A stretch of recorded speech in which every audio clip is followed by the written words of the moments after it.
warahmatullahi wabarakatuh. Waalaikumsalam warahmatullahi wabarakatuh. Yang kami hormati Ibu Kepala UPT Sekolah Dasar Negeri 311 Gresik, Ibu Evi Masula, dan Bapak Ibu Guru UPT Sekolah Dasar Negeri 311 Gresik.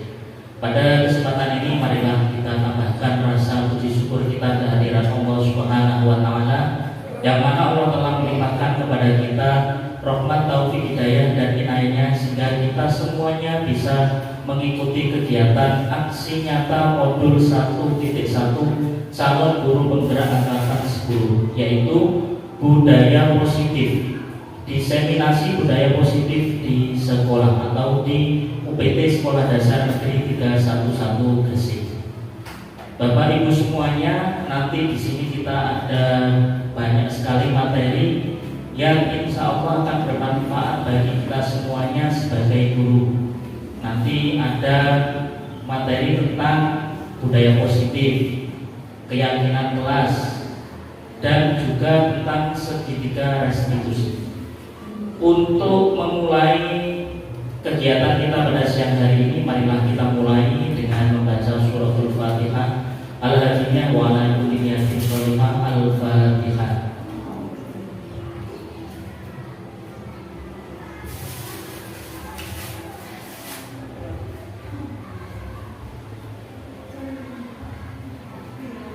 Untuk selanjutnya sambutan dari Ibu Kepala UPT Sekolah Dasar Negeri 311 Gresik, Ibu Evi Masula SPD. Kepada beliau kami persilakan.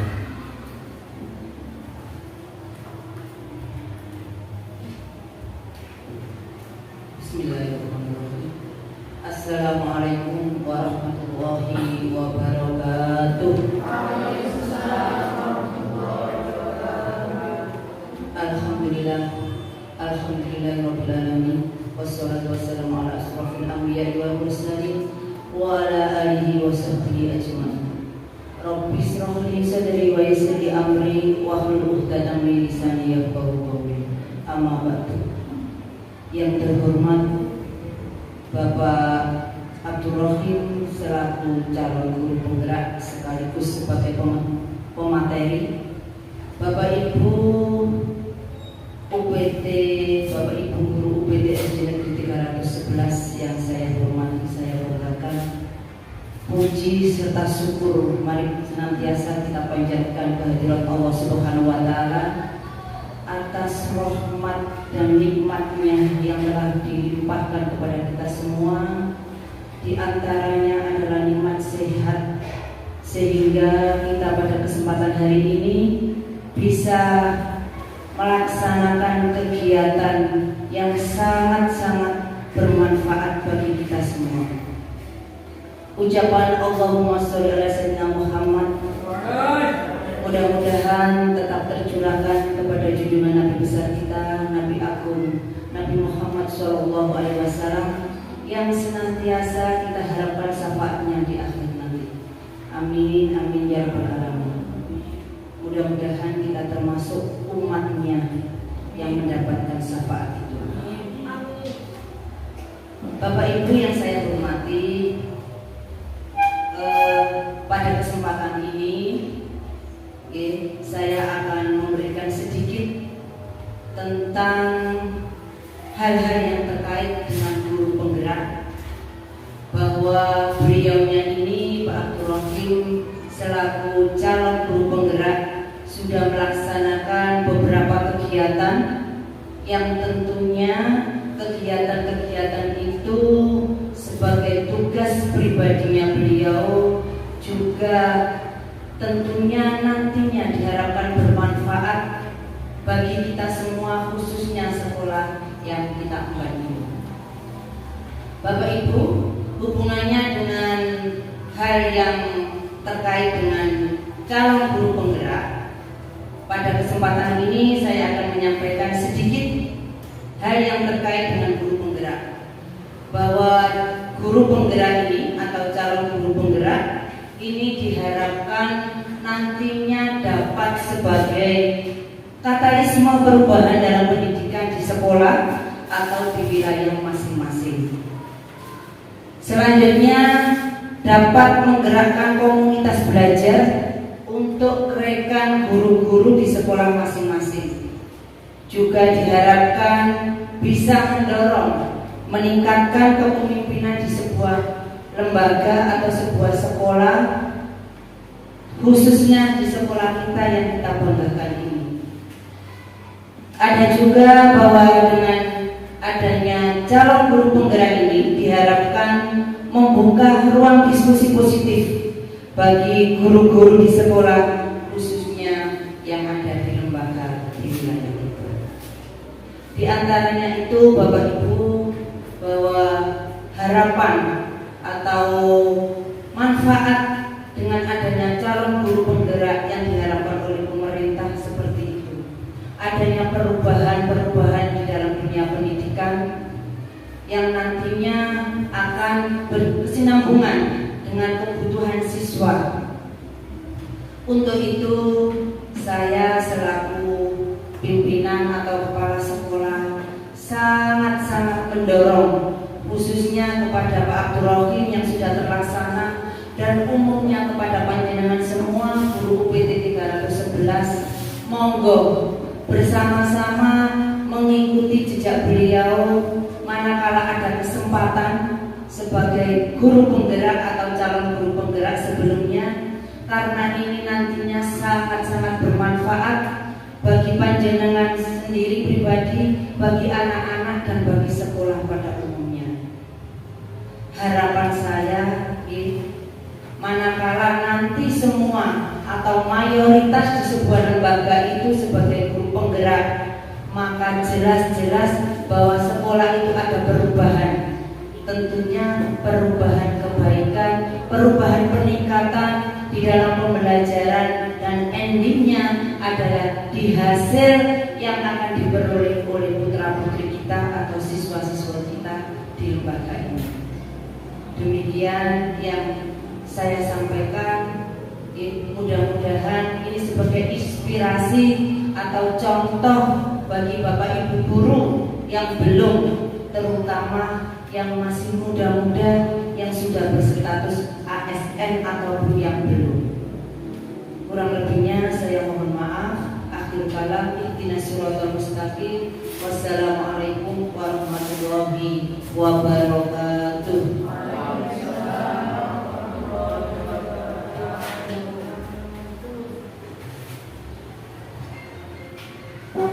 Terima kasih Bu Elvi atas sambutannya.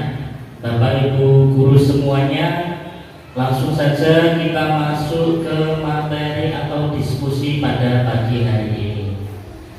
Assalamualaikum warahmatullahi wabarakatuh. Bapak Ibu guru semuanya, diskusi kita pada hari ini adalah tentang budaya positif di sekolah. Hal yang melatar belakangi budaya positif di sekolah itu dianggap penting adalah sekolah itu sebaiknya atau seyogyanya berusaha menciptakan iklim pendidikan yang mampu membiasakan setiap warganya membiasakan budaya positif. Pengembangan budaya positif dapat menumbuhkan motivasi dalam diri anak untuk menjadi pribadi yang bertanggung jawab dan berbudi pekerti luhur serta memiliki akhlak mulia. Kalau kita semuanya dari guru, kepala sekolah, orang tua siswa dan siswa semuanya melaksanakan budaya positif, insya Allah sekolah tersebut akan dapat meraih cita-cita yang diimpikan sekolah tersebut, yaitu menjadikan anak itu berprestasi ataupun menjadikan anak yang bahagia serta mendapatkan ilmu yang bermanfaat. Untuk selanjutnya adalah mengapa budaya positif di sekolah itu diperlukan? Karena untuk mengembangkan anak-anak yang memiliki karakter yang kuat sesuai profil pelajar Pancasila. Jadi nanti didiknya anak tersebut itu atau siswa kita mempunyai karakter profil pelajar Pancasila. Yang pertama adalah beriman dan bertakwa kepada Tuhan Yang Maha Esa dan berakhlak mulia.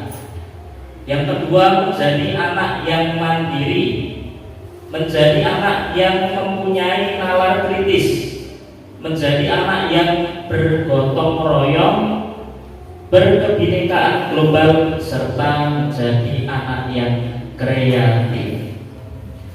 Berikutnya Bapak Ibu guru semuanya, bagaimana cara kita membangun budaya positif di sekolah, yaitu dengan cara menyediakan lingkungan yang positif. Jadi kita sediakan dulu atau kita buat lingkungan yang positif dulu. Kalau nanti lingkungannya sudah positif, nanti baru pelaksananya kita berikan budaya-budaya yang positif. Lingkungan yang positif yaitu aman, nyaman, agar murid-murid mampu berpikir, bertindak, dan mencipta dengan merdeka, mandiri, dan bertanggung jawab. Untuk berikutnya Bapak Ibu guru, jadi kita coba mempraktekkan cobalah buka dulu sebentar. Kita mulai dulu. Contoh, Anda dan teman Anda akan melakukan kegiatan cobalah buka. Anda adalah A.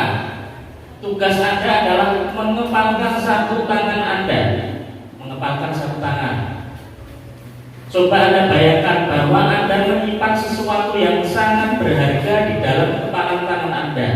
Misalkan ada uang 100.000 di dalam kepalan tangan. Ini sangat berharga sekali bagi Anda. Anda perlu menjaga benda tersebut sekuat tenaga Anda karena begitu pentingnya untuk kehidupan Anda. Selanjutnya, tugas yang teman yang satunya, yang B, rekan Anda adalah mencoba dengan segala cara untuk membuka kepalan tangan Anda. Teman Anda B boleh membujuk, ibu kita ini uang 50.000 padahal menjadi 100.000, gak mau. Boleh menghardik, mengintimidasi, memarahi, menggoda, menggelitik, bahkan menawari Anda uang agar Anda bersedia untuk membuka kepalan tangan Anda. Selanjutnya sebentar kita perhatikan contoh video berikut ini dulu.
adalah siswa, yang berbaju hitam itu adalah guru.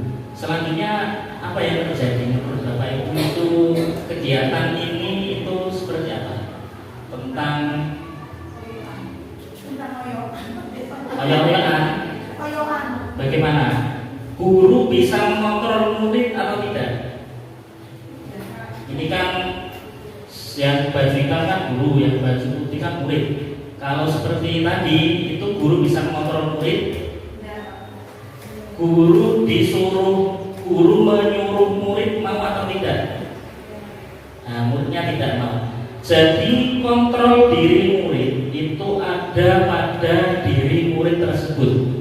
Jadi tugas kita sebagai guru itu apa? Mengarahkan atau menggiring murid tersebut untuk mencari solusi dari permasalahan murid itu sendiri. Nah, ini sangat sulit ini. Jadi murid itu mencari solusi atas permasalahannya sendiri. Itu yang sulit kita sebagai guru. Jadi ini tetap harus saya sampaikan. Untuk berikutnya, ilusi guru mengontrol murid. Jadi pada dasarnya kita sebagai guru itu tidak dapat memaksa murid untuk berbuat sesuatu jika murid itu memilih untuk tidak melakukannya. Jika murid tidak mau, kita tidak bisa memaksanya. Mau bagaimana lagi? Kalau murid tersebut mau, baru kita bisa mengontrol murid itu. Jadi kendali kontrol itu ada pada diri murid itu sendiri. Berikutnya, ilusi bahwa semua penguatan positif itu efektif dan bermanfaat. Kita menganggap bahwa penguatan positif itu efektif dan bermanfaat. Namun penguatan positif atau disebut juga sebagai bujukan itu adalah sebuah bentuk-bentuk kontrol kita atau cara kita untuk mengontrol murid. Segala usaha untuk memengkaui murid agar melakukan suatu perilaku adalah usaha untuk mengontrol murid.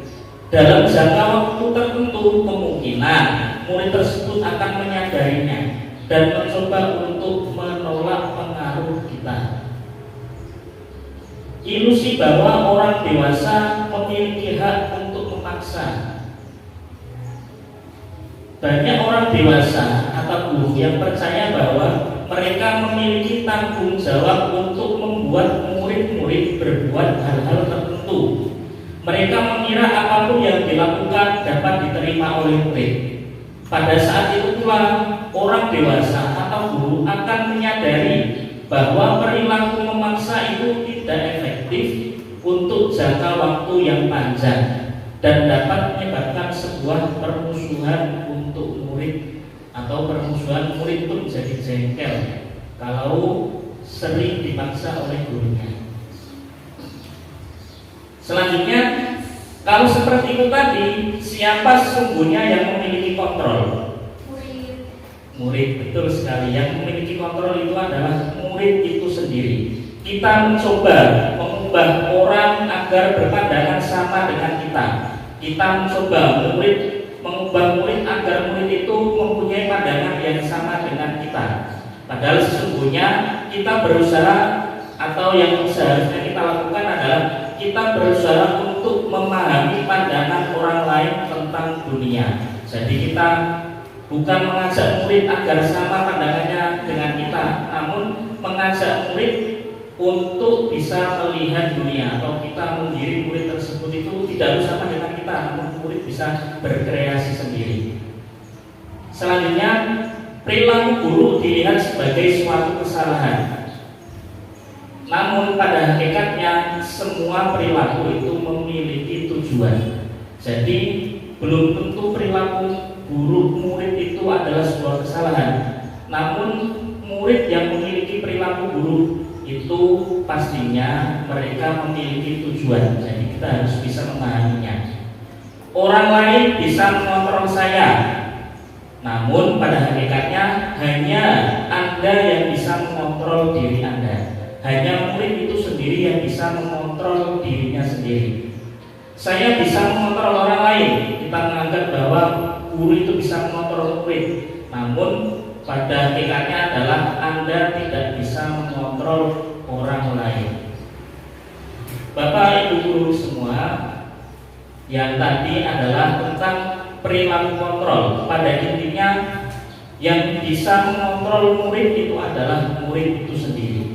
Tugas guru adalah mengarahkan atau memberikan stimulus agar murid tersebut menjadi murid yang lebih baik lagi.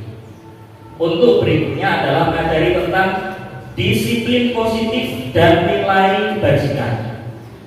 Kebanyakan orang akan menghubungkan kata disiplin dengan tata tertib, teratur, kepatuhan, dan juga peraturan. Kata disiplin juga sering dihubungkan dengan hukuman. Disiplin sama dengan hukuman. Sering dihubungkan disiplin itu sama dengan hukuman. Padahal disiplin dan hukuman itu adalah suatu hal yang berbeda. Karena belajar tentang disiplin positif tidak harus dengan memberikan hukuman kepada anak. Justru hukuman itu adalah salah satu alternatif terakhir, dan kalau perlu tidak digunakan sama sekali dalam budaya kita. Maka makna kata disiplin itu dimaknai menjadi sesuatu yang dilakukan seseorang pada orang lain untuk mendapatkan kepatuhan. Itu adalah arti dari disiplin. Coba kita sekarang disiplin positif dan nilai kebajikan. Kita memakai helm, itu kan disiplin ya, memakai helm. Terus nilai kebajikannya agar apa kira-kira? Melindungi atau agar kita selamat. Nah, itu adalah nilai kebajikannya, agar kita selamat. Pada saat virus corona kemarin kita memakai masker. Tujuannya disiplin memakai masker adalah agar terhindar dari virus. Betul sekali. Kita berkendara di jalur kiri. Tujuannya adalah agar aman atau tidak kecelakaan. Berikutnya Bapak Ibu guru semuanya adalah 3 motivasi perilaku manusia. Jadi perilaku manusia itu pastinya mempunyai 3 tujuan atau 3 motivasi, yaitu adalah 1, untuk menghindari ketidaknyamanan atau menghindari hukuman.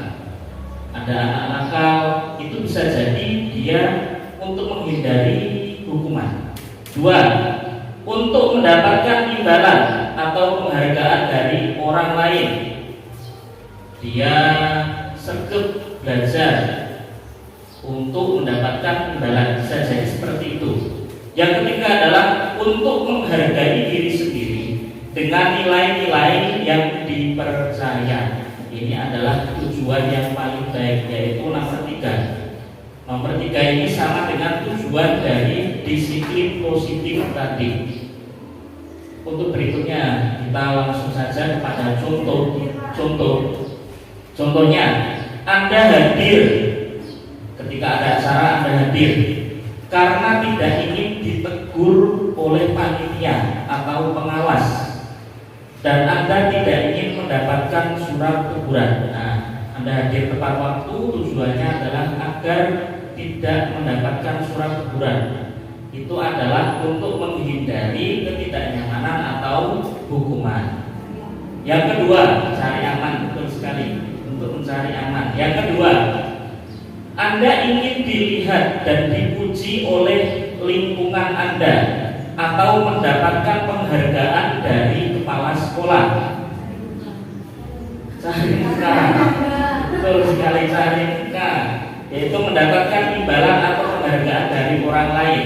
Nah, ini perilaku yang paling baik. Yang nomor 3, yaitu Anda ingin menjadi pembelajar sepanjang hayat, menjadi orang yang berusaha dan bertanggung jawab serta menghargai diri Anda sendiri sebagai teladan bagi murid-murid Anda, sebagai guru-guru Anda serta lingkungan Anda, karena Anda percaya bahwa tindakan Anda sebagai pemimpin pembelajaran akan menjadi panutan di lingkungan sekolah Anda, yaitu menghargai diri sendiri dan nilai-nilai yang kita percaya. Untuk berikutnya, Bapak dan Ibu guru, yaitu materi tentang hukuman dan konsekuensi. Kita harus bisa membedakan mana itu hukuman dan mana itu konsekuensi. Kita mulai dari pengertiannya dulu. Hukuman adalah suatu tindakan yang diberikan kepada seseorang atas pelanggaran yang dilakukan. Ada anak yang melanggar lalu dihukum, itu namanya adalah hukuman. Sedangkan kalau konsekuensi adalah pertanggungjawaban yang dibebankan kepada seseorang atas pelanggaran dari aturan yang telah disepakati bersama. Konsekuensi itu adalah bertanggung jawab. Contoh misalkan ada anak bermain di musola, di depan musola, halaman musola gitu, terus dia minum es, esnya jatuh. Kita suruh bersihkan anak tersebut, itu hukuman atau konsekuensi? Konsekuensi, betul sekali. Berikutnya, lari mengelilingi halaman sekolah 2 kali karena terlambat hadir di sekolah. Hukuman atau konsekuensi? Kita lihat jawabannya. Hukuman, betul sekali. Selanjutnya, membersihkan coretan yang dibuatnya di atas meja. Hukuman atau konsekuensi? Konsekuensi. Betul.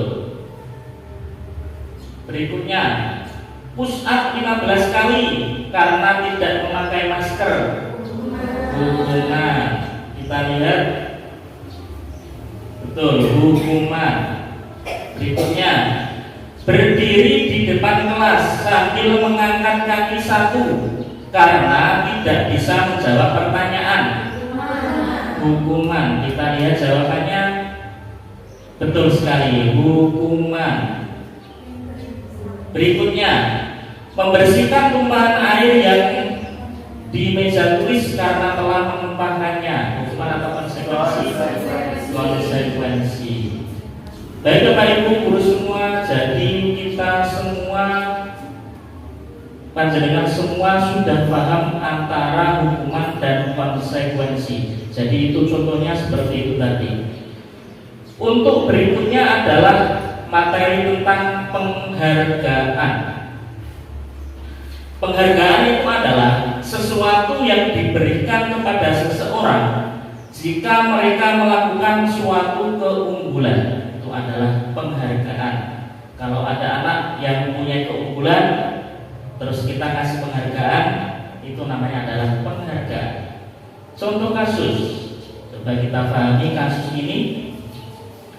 Bu Susi, guru kelas 3 SD, mendapat masalah. Murid-muridnya tidak bisa tertib antri berdiri sebelum masuk kelas dan selalu berebut untuk masuk kelas. Oyo-oyo atau Bu. Untuk mengatasi masalah ini, akhirnya Bu Susi membuat stiker bintang. Kasih stiker. Siapa yang bisa tertib dan rapi akan mendapatkan stiker bintang tersebut. Murid-muridnya akhirnya langsung tertib dan rapi. Tujuannya adalah agar mendapatkan stiker bintang itu. Hal ini terus dilakukan oleh Bu Susi selama beberapa minggu karena dianggap cukup berhasil membuat murid-muridnya rapi. Namun sampai pada suatu saat hari Bu Susi itu sakit dan terpaksa digantikan oleh Bu Marni. Bu Marni tidak mengetahui kalau Bu Susi itu memberi stiker kepada anak-anaknya agar tertib. Akhirnya dan benar saja pada saat mau masuk kelas, murid-murid kelas 3 kembali berebut masuk kelas lagi karena tidak mendapatkan atau tidak ada stiker penghargaan. Mengapa hal ini bisa terjadi? Bagaimana menurut Bapak Ibu? Kenapa kok bisa terjadi hal seperti itu?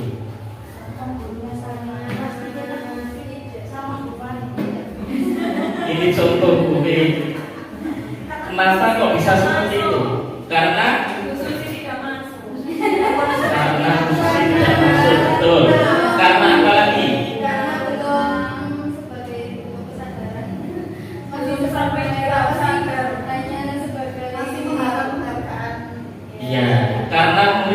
masih mengharapkan penghargaan, jadi dia belum sadar untuk tertib sendiri. Ketika penghargaan tersebut tidak didapatkan oleh murid, maka dia akan kembali ke setelan pabrik, Nah, itu mengapa bisa terjadi? Jadi kalau seperti kasus ini, maka dari itu jawabannya adalah hakikat dari penghargaan itu. Jadi penghargaan itu sebenarnya bisa kita lakukan, namun dalam jangka waktu pendek. Misalkan 1 minggu kita kasih penghargaan, itu sangat cukup efektif kita lakukan. Namun kalau terus-menerus dalam jangka waktu yang panjang, penghargaan tersebut itu akan membuat siswa bergantung pada penghargaan tersebut, dan siswa itu akan kehilangan motivasi dalam dirinya sendiri. Jadi itu adalah hakikat dari penghargaan. Penghargaan itu dapat menghukum murid yang tidak mendapatkan penghargaan. Contoh, ada murid yang kalau misalnya di sini dalam sistem ranking, ini contoh ya, murid yang tidak dapat ranking, dia akan merasa dirinya paling terhukum. Contoh, ada temannya dapat ranking 1, 2, 3, 4, 5, 6. Nah, di luar dari 6 tersebut, itu murid akan merasa dirinya terhukum karena tidak mendapatkan ranking. Jadi itu adalah penghargaan dapat menghukum murid. Memberikan penghargaan dan hukuman itu pada hakikatnya adalah sama, karena keduanya itu sama-sama mencoba untuk mengendalikan murid. Jika suatu penghargaan Anda harapkan, saya ingin dapat ranking 1, namun Anda tidak bisa mendapatkannya, maka Anda akan merasa terhukum oleh penghargaan tersebut.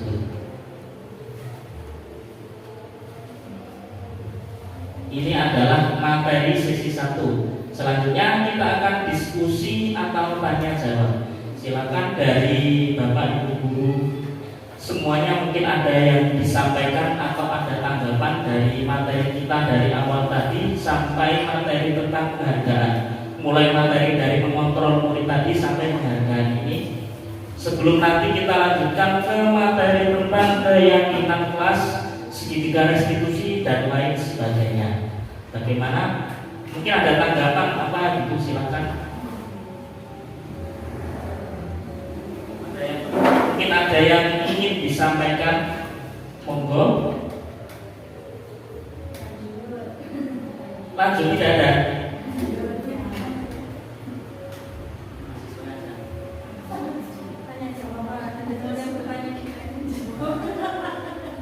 Tadi saya sudah bertanya-tanya. Ya berarti kalau gitu tidak ada unek-unek di dalam panjenengan semua ya. Berarti sudah sesuai dengan keyakinan panjenengan semua ya materi tadi kalau gitu.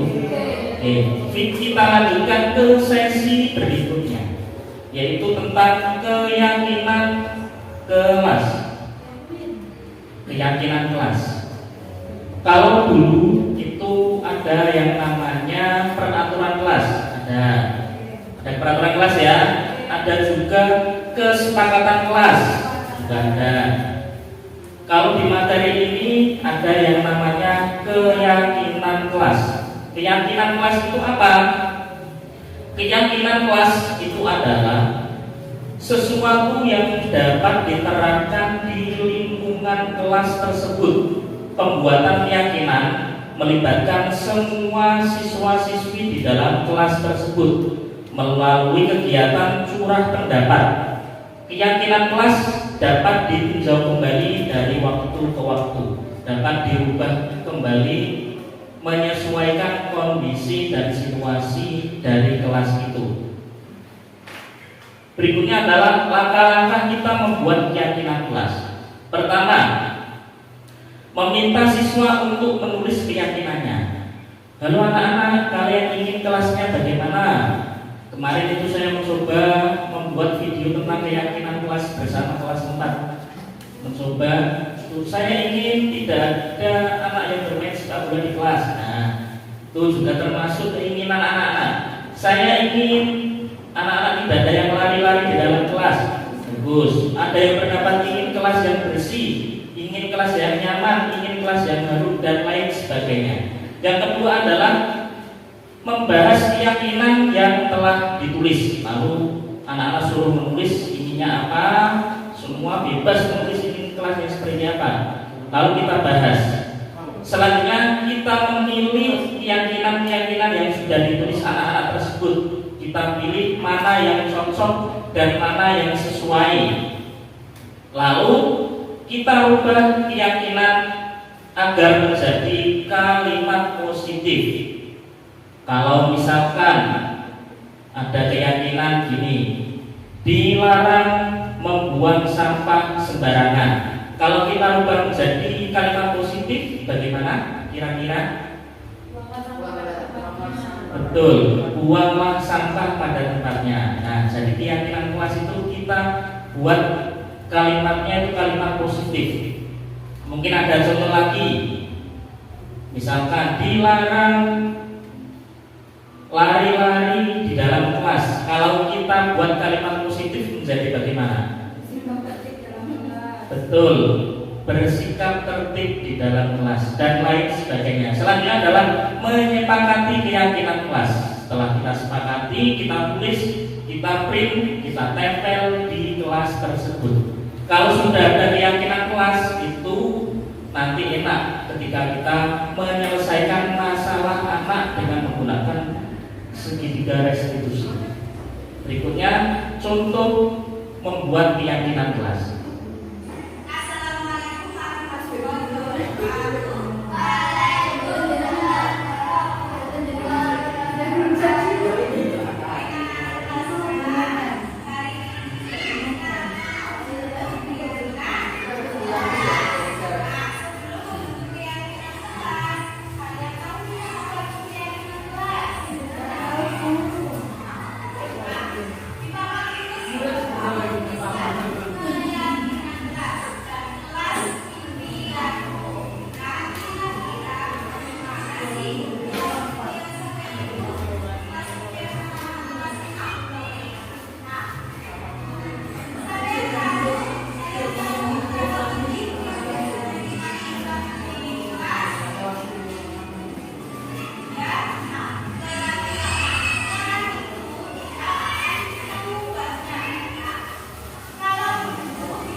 keyakinan kelas.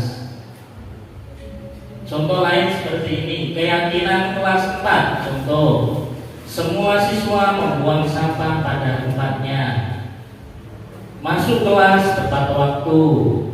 Bila ke toilet izin kepada bapak atau ibu guru. Bila guru menerangkan, murid mendengarkan.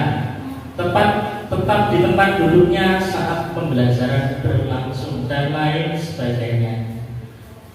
Bapak guru, bapak dan ibu guru semuanya, selanjutnya kita masuk ke materi kebutuhan dasar manusia. Ini contoh kasus dulu. Kalau tadi keyakinan kelas sudah selesai ya, kita sekarang masuk ke materi kebutuhan dasar manusia. Ini contohnya, Ibu Ambar, guru wali kelas 2 SD di Balita Hati, sedang bingung menghadapi ulah salah satu murid di kelasnya yang bernama Doni.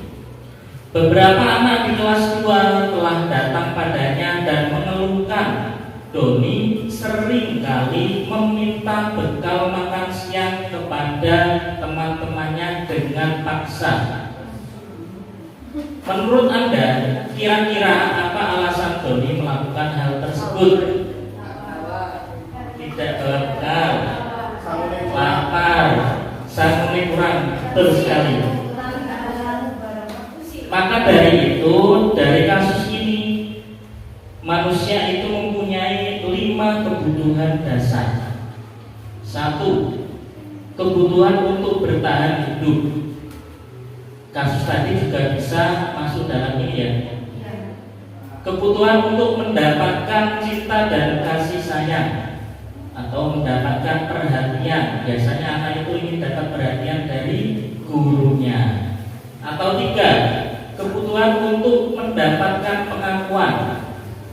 Ada juga anak yang ingin mendapatkan pengakuan dari gurunya. Yang keempat, kebutuhan untuk mendapat kebebasan. Ini sangat banyak. Ada anak yang ingin bebas, tidak terikat dengan peraturan. Yang kelima adalah kebutuhan untuk mendapatkan kesenangan. Maka dari itu, dari kelima kebutuhan tersebut, itu guru, kita sebagai guru mempunyai posisi kontrol. Kita mempunyai posisi kontrol. Posisi kontrol guru itu adalah posisi yang diambil guru untuk mengontrol muridnya agar berperilaku baik. Setiap posisi yang diambil guru akan memberikan dampak dalam proses pembelajaran dan akan memberikan dampak pada perkembangan siswa-siswinya. Maka dari itu ada 5 posisi kontrol guru. Yang pertama, guru sebagai penghukum. Ada yang posisi sebagai penghukum. Yang kedua, guru sebagai pembuat merasa bersalah, membuat murid merasa bersalah. Yang ketiga, guru sebagai teman. Yang keempat, guru sebagai pemantau atau sebagai pemonitor. Dan yang kelima adalah guru sebagai manajer. Kita usahakan sebagai guru itu meningkat level kita. Kalau bisa kita masuk pada level 4 atau 5, yaitu sebagai pemantau atau sebagai manajer. Itu ya. Contoh sekarang pertama, kita lihat video berikut.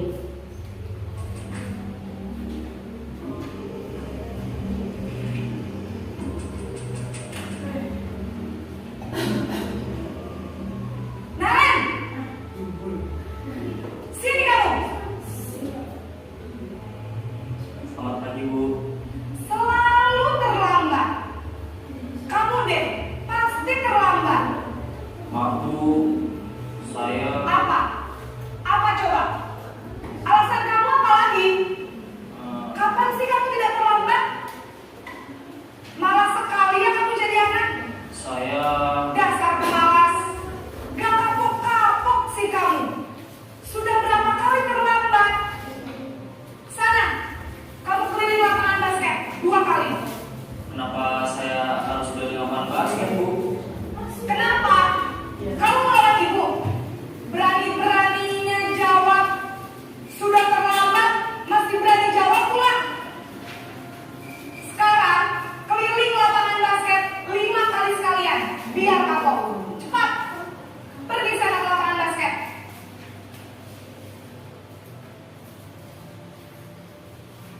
Dari video tadi itu posisi kontrol guru kira-kira sebagai apa ya?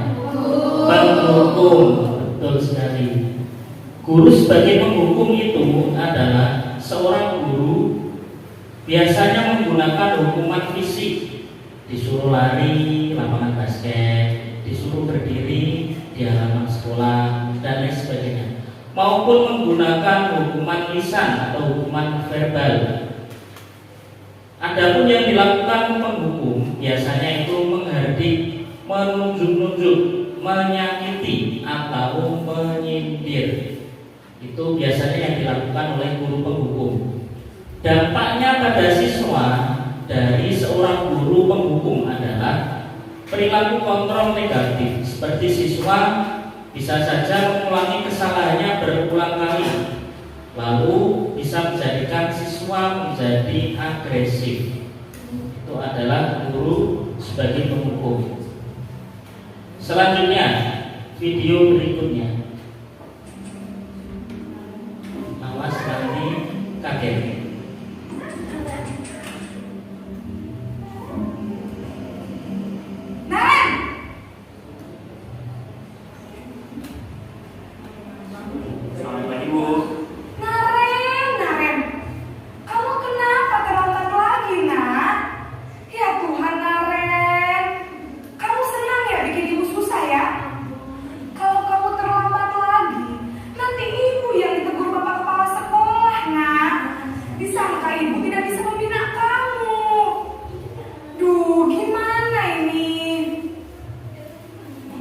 Maaf Bu.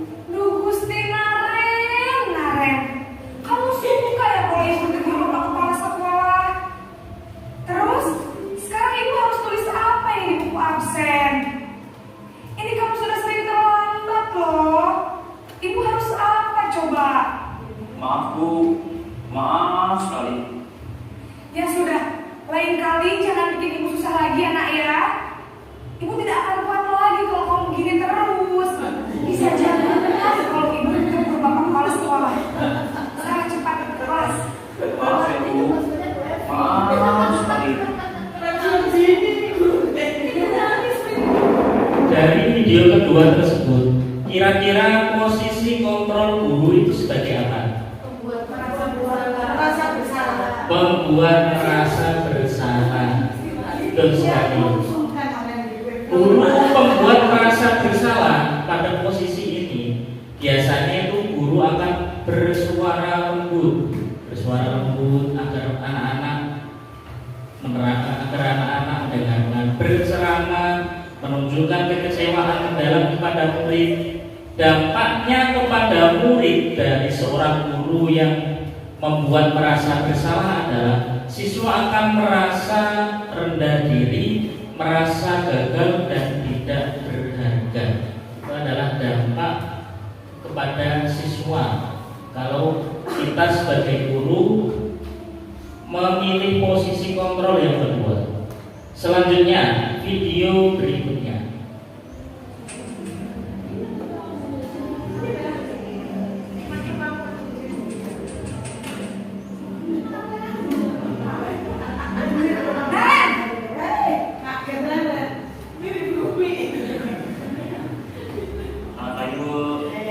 Wah, sudah jam berapa ini nak? Terlambat lagi ya sayang.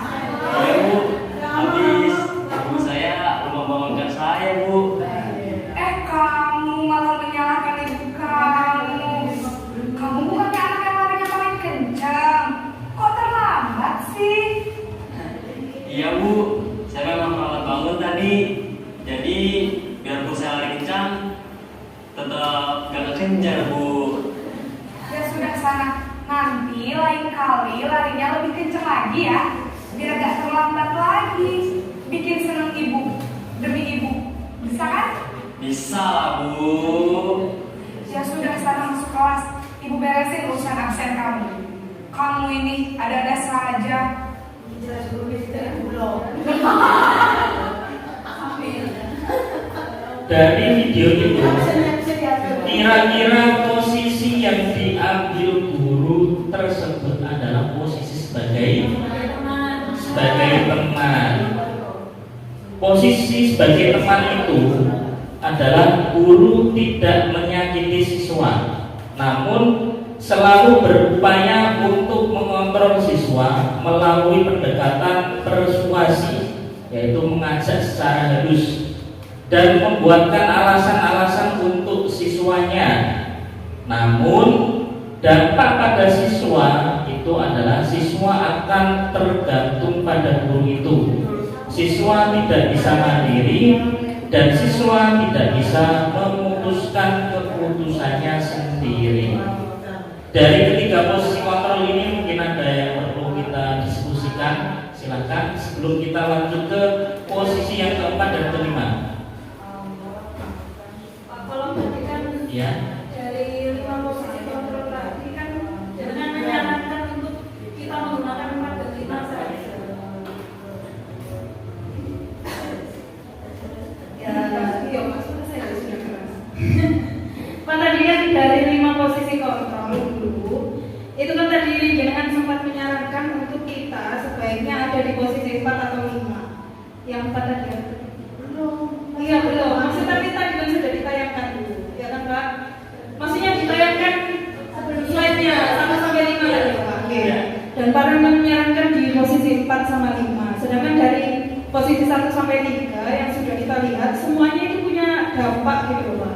Jadi ini kan berarti bukan level tingkat dari bawah ke atas, tapi semuanya itu punya dampak gitu Pak. Oke. Mungkin ini bisa dilihat nanti di yang 4 sampai 5. Oke. Kira-kira itu ada dampak juga atau tidak gitu Pak. Kayak bukan level yang dari rendah ke tinggi, tapi semuanya itu punya dampak sama. Iya, berarti nunggu kesimpulannya nanti di 45 baru jelas.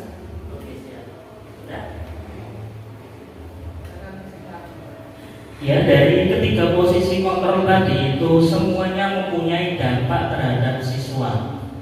Mulai dari guru sebagai penghukum, pembuat merasa bersalah, dan sebagai teman, ada dampaknya masing-masing. Nanti posisi yang keempat sebagai pemantau atau sebagai monitor, atau posisi yang kelima sebagai manajer juga ada dampaknya terhadap siswa. Gitu ya Bu Bida? Iya. Semuanya kan bisa dipergunakan sesuai dengan kondisinya kan? Betul, semua bisa digunakan sesuai dengan kondisinya. Betul sekali. Namun kalau bisa kita gunakan yang paling bagus dulu. Kalau nanti masih seperti itu, terakhir baru penghukum seperti tadi. Kalau bisa penghukum tidak dilakukan seperti keterangan saya tadi di awal. Namun kalau sudah terpaksa ya mau gimana lagi. Sekarang posisi yang keempat. Kita lihat video berikut ini dulu.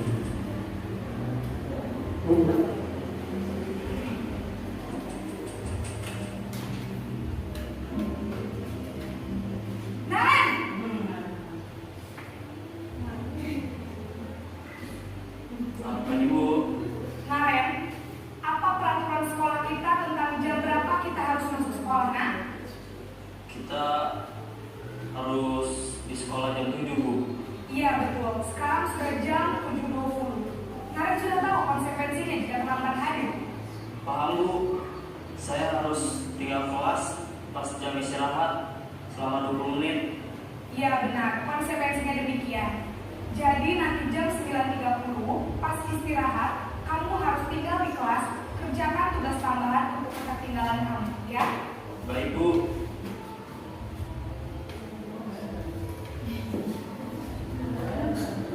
Kira-kira posisi ini adalah guru sebagai pemantau, yaitu guru memantau siswa, atau guru itu mempunyai data-data, mempunyai peraturan kelas, mempunyai, kalau kita buat itu adalah keyakinan sekolah. Kan ada keyakinan kelas, peraturan kelas, lalu kita tingkatkan menjadi keyakinan sekolah. Seperti misalkan ada anak yang terlambat, bagaimana kita mengatasinya.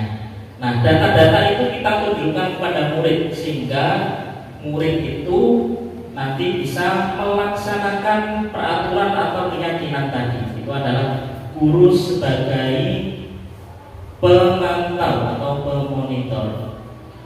Pada posisi pemantau ini biasanya guru selalu mengawasi atau memantau siswanya.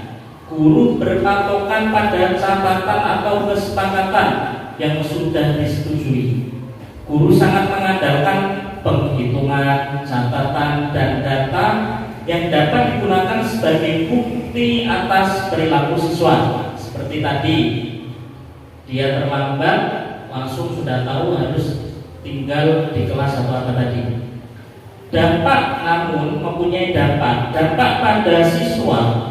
Kalau guru mempunyai posisi sebagai pemantau, yaitu murid memahami konsekuensi yang harus dijalankan. Kalau dia berbuat apa, konsekuensinya apa, itu murid memahaminya. Karena telah melanggar salah satu dari peraturan sekolah. Video berikutnya.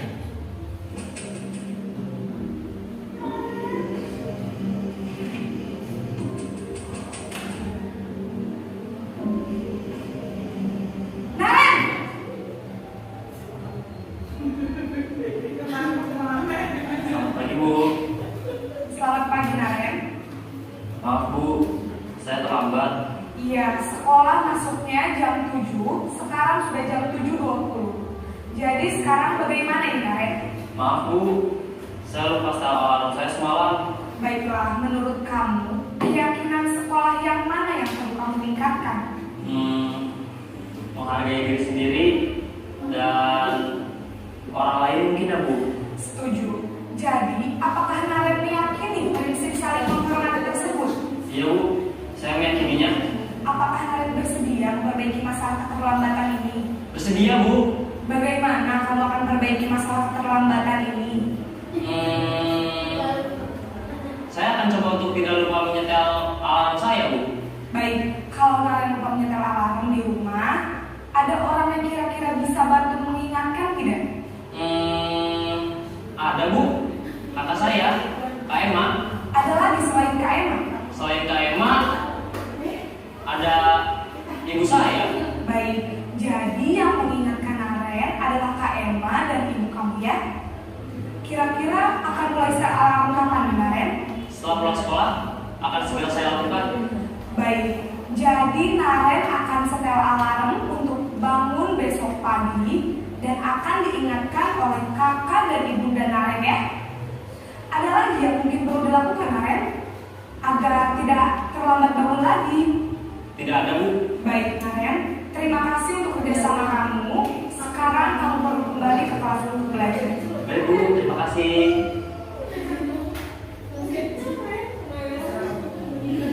Nah, ini adalah posisi yang terakhir, yaitu sebagai manajer.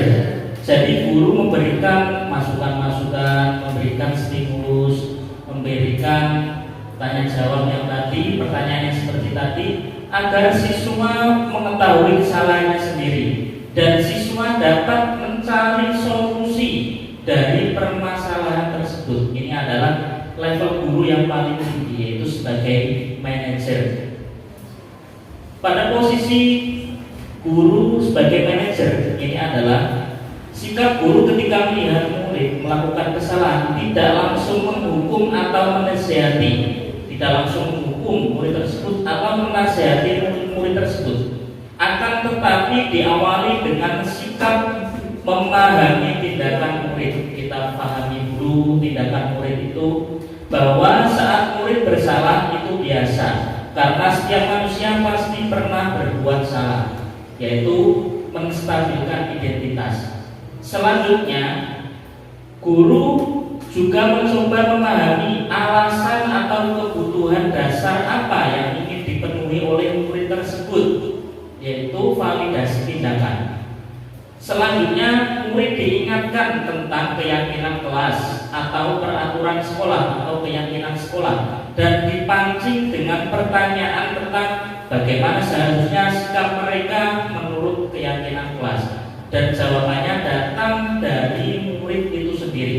Selanjutnya baru ditanya solusi terbaik menurut murid tersebut berdasarkan keyakinan kelas tadi, atau menanyakan keyakinan. Inilah yang disebut dengan segitiga restitusi. Segitiga restitusi itu adalah proses menciptakan kondisi bagi peserta didik untuk memperbaiki kesalahannya, sehingga mereka bisa kembali pada kelompok mereka dengan karakter yang lebih baik dan lebih kuat. Itu adalah segitiga restitusi. Yang pertama adalah menstabilkan identitas. Murid-murid yang berbuat kesalahan itu kita stabilkan dulu. Setelah kita stabilkan, kita validasi tindakan yang salah, lalu kita tanyakan keyakinan. Sekarang adalah menstabilkan identitas. Jika anak berbuat salah, maka ada kebutuhan dasar mereka yang tidak terpenuhi. Kebutuhan dasar tadi ya. Bagian dasar segitiga restitusi memiliki tujuan untuk merubah orang yang gagal karena telah berbuat kesalahan menjadi orang yang sukses. Kita harus mampu meyakinkan mereka dengan mengatakan kalimat seperti tidak ada manusia yang sempurna, saya juga pernah melakukan kesalahan seperti itu. Ketika seseorang dalam kondisi emosi, maka otak tidak akan mampu berpikir secara rasional. Saat inilah kita menstabilkan identitas anak. Anak kita bantu untuk tenang dan mencari solusi untuk menyelesaikan permasalahan. Yang kedua, segitiga restitusi yang kedua adalah validasi tindakan yang salah. Kita harus memahami kebutuhan dasar yang mendasari tindakan anak tersebut berbuat kesalahan. Semua tindakan manusia, baik itu baik atau buruk, pasti memiliki maksud atau tujuan tertentu. Kita tidak menolak anak yang berbuat salah. Dia akan tetap dalam masalah. Yang diperlukan adalah kita memahami alasan melakukan hal tersebut sehingga anak merasa dipahami. Dan yang terakhir adalah menanyakan keyakinan. Sangat penting menanyakan ke anak tentang kehidupan ke depan yang dia inginkan. Ketika mereka sudah menemukan gambaran masa depannya, guru dapat membantu mereka untuk tetap fokus pada gambarannya. Melalui segitiga restitusi, kita dapat mewujudkan mereka menjadi murid yang merdeka. Mereka mampu menyelesaikan masalah dengan motivasi internal dan bertanggung jawab terhadap pilihannya. Sekarang selanjutnya kita coba melihat video tentang cara menyelesaikan masalah anak.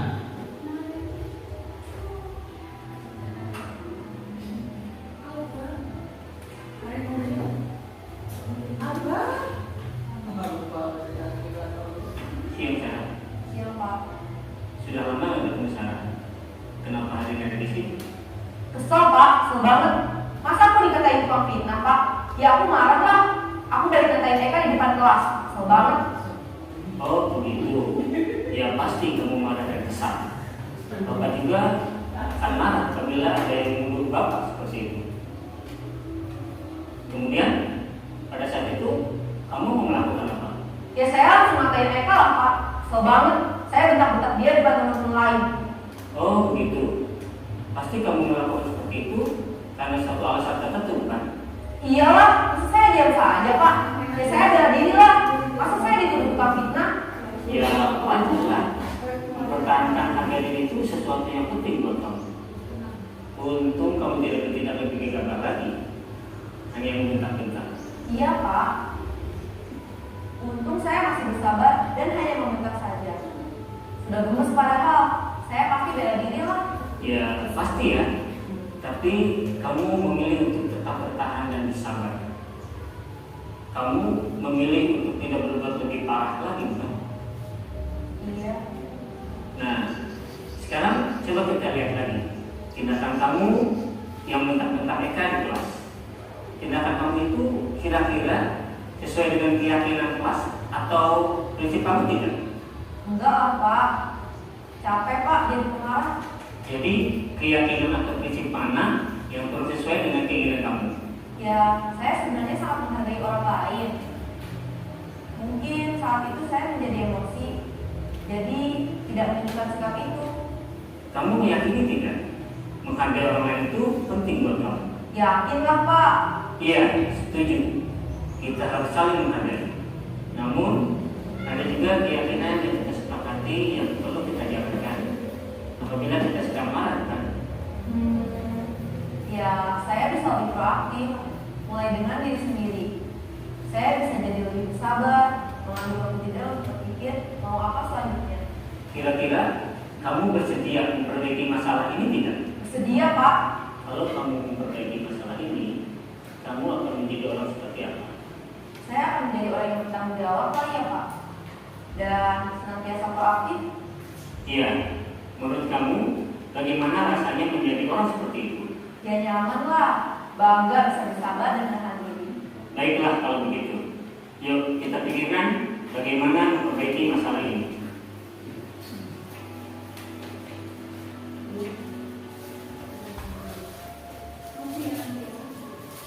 Itu adalah contoh kasus menyelesaikan masalah menggunakan segitiga restitusi. Sekarang kita coba memahami kasus ini. Kasusnya yaitu ada guru matematika yang bernama Ibu Santi. Beliau sedang sakit sehingga tidak dapat masuk dan mengajar. Akhirnya dicarikan guru pengganti yang bernama Ibu Eni. Ibu Eni baru 2 tahun menjadi guru SMP. Beberapa murid perempuan yang bernama Vivi dan Natali mengetahui hal ini, kalau Ibu Eni baru 2 tahun menjadi guru, dan mulai menggunakan kesempatan dan bersikap seenaknya, tertawa dan tidak mengindahkan kehadiran dari Ibu Eni. Ibu Eni mencoba menyapa Vivi dan Natali dengan ramah, sambil mengingatkan mereka untuk tetap fokus pada pengerjaan tugas. Ayolah, tugasnya dikerjakan. Nanti ibu ditegur bapak kepala sekolah kalau kalian tidak mengerjakan tugas. Tolong bantu ibu ya. Namun Vivi dan Natali malah jadi tertawa. Ah ibu, santai saja. Mereka tetap tidak mengerjakan tugas dan malah mengobrol. Keesokan harinya, Ibu Santi sudah masuk sekolah, lalu memanggil Vivi dan Natali serta menanyakan tentang laporan dari Ibu Eni. Ibu Santi menanyakan apakah mereka bersedia memperbaiki perilakunya. Vivi dan Natali sempat ragu-ragu dan membela diri, namun pada akhirnya mengatakan akan meminta maaf. Ibu Santi menanggapi bahwa tindakan itu boleh saja dilakukan karena pada hakikatnya setiap orang ingin kebebasan, namun mereka harus sungguh-sungguh ingin meminta maaf. Ibu Santi menanyakan kembali apa yang mereka bisa lakukan untuk menggantikan rasa tidak dihormatinya Ibu Eni. Baik Vivi maupun Natali mengakui bahwa perilaku mereka tidak sesuai dengan keyakinan kelas. Ibu Santi melanjutkan kembali apa yang akan mereka lakukan untuk memperbaiki masalah tersebut. Setelah berpikir sejenak, Natali dan Vivi mengusulkan bagaimana kalau mereka mengadakan sebuah diskusi kelompok dengan teman-teman sekelasnya. Tema yang mereka pilih adalah penerapan keyakinan kelas, terutama tentang sikap saling menghormati dan bagaimana penerapannya di kehidupan sehari-hari di sekolah. Usulan kedua adalah mengirim email kepada Ibu Eni tentang gagasan mereka tersebut. Mereka pun memberitahu Ibu Eni bahwa mereka telah memberitahu kepala sekolah yang bernama Pak Hasan. Bila lain waktu ada ketidakhadiran guru, maka mereka akan mengusulkan Ibu Eni sebagai guru pengganti. Itu adalah contoh kasusnya. Sekarang pertanyaannya, dalam kasus tersebut, apakah Ibu Santi sudah menjalankan segitiga restitusi? Kira-kira sudah menjalankan atau belum ya Ibu Santi?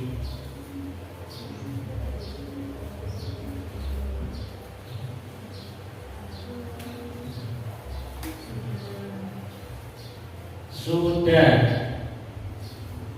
Bagaimana? Apakah sudah menjalankan kira-kira?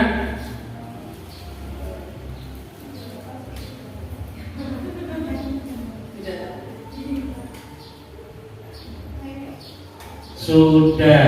Yaitu yang pertama, menstabilkan identitas. Jadi kira-kira kata-kata yang mana yang dapat menstabilkan identitas? Nah, pada hakikatnya ini ya, Ibu Santi menanggapi bahwa tindakan itu boleh saja dilakukan karena pada hakikatnya setiap orang ingin kebebasan, namun mereka harus sungguh-sungguh ingin meminta maaf. Nah, itu adalah menstabilkan identitas. Selanjutnya, validasi tindakan yang salah. Kira-kira yang mana?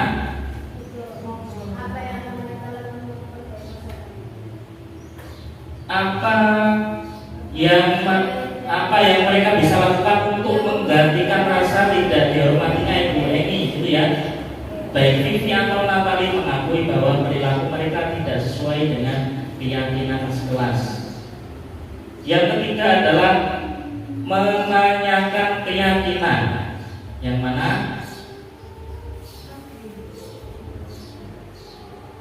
Nah, masuk di dalam itu. Baik Vivi maupun Natali mengakui bahwa perilaku mereka tidak sesuai dengan keyakinan kelas. Ibu Santi melanjutkan kembali, apa yang akan mereka lakukan untuk memperbaiki masalah itu adalah menanyakan keyakinan. Jadi Ibu Santi sudah menggunakan segitiga restitusi. Sekarang pertanyaan yang kedua, dalam kasus di atas, posisi apakah yang telah diambil Ibu Eni dalam menangani Vivi dan Natali? Kira-kira posisi apa ya?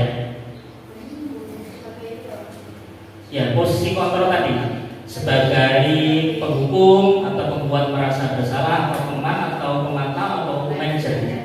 Kira-kira posisi apa yang telah diambil oleh Ibu Eni ya, bukan Ibu Santi, Ibu Eni ya. Kira-kira posisi apa?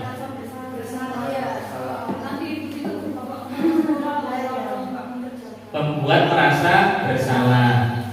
Ayolah tugasnya dikerjakan. Nanti ibu ditegur bapak kepala sekolah kalau kalian tidak mengerjakan tugas. Tolong bantu ibu ya. Itu bisa membuat merasa bersalah.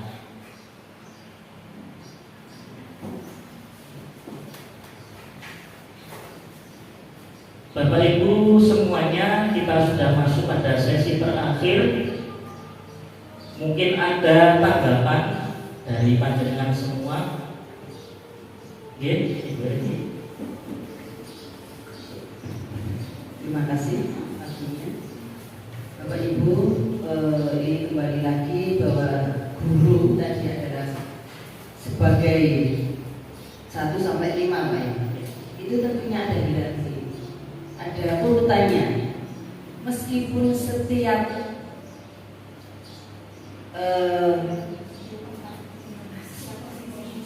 setiap posisi itu ada dampaknya, tapi tentunya panjenengan juga tahu bahwa dampak yang paling atas itu adalah dampak yang sangat-sangat tidak diinginkan oleh anak, sangat-sangat bertentangan dengan keinginan anak, seperti penghukum. Siapa mau? Nah, gitu. Apa yang sudah disampaikan Pak Romi bahwa himbauannya di antara kelima posisi guru itu diusahakan bahwa kita sebisa mungkin berada di posisi 5, karena itu dampaknya tidak ada yang negatif terhadap anak. Kalau sebagai pembuat merasa bersalah, anak juga masih merasa bersalah, tentunya itu adalah yang sudah dikaji. Panjenengan juga setuju bahwa dampak-dampak itu walaupun toh setiap posisi ada dampaknya, tapi yang diharapkan itu dampak yang tidak bersifat negatif, khususnya terhadap anak didik. Apalagi ada bahasa bahwa mohon maaf kalau sudah terpaksa, apapun itu kalau itu memang tidak sepatutnya dilakukan terhadap anak atau larangan di dalam pembelajaran, pembentukan karakter anak, maka kita juga berusaha untuk tidak melakukan. Contoh bahwa mencuri itu adalah dosa, tapi karena terpaksa saya tidak, apakah itu diperbolehkan? Jelas tidak. Tentunya panjenengan juga setuju tentang itu karena memang demikian aturannya. Jadi saya berpendapat dan insya Allah panjenengan juga sama, meskipun tiap posisi ada dampaknya, tapi kita sebaiknya sebagai guru itu tidak berada di posisi 1, 2, 3, 4 saja kalau bisa tidak. Maka yang paling sesuai, paling tepat, maka kita diusahakan dan harus sebagai pendidik berada di posisi 5. Maka dari itu diskusi ini adalah sangat bermanfaat seperti yang disampaikan tadi, untuk mengingat kembali kita ini berada di posisi mana. Selama ini kita sebagai seorang pendidik itu sudah berada di mana. Demikian.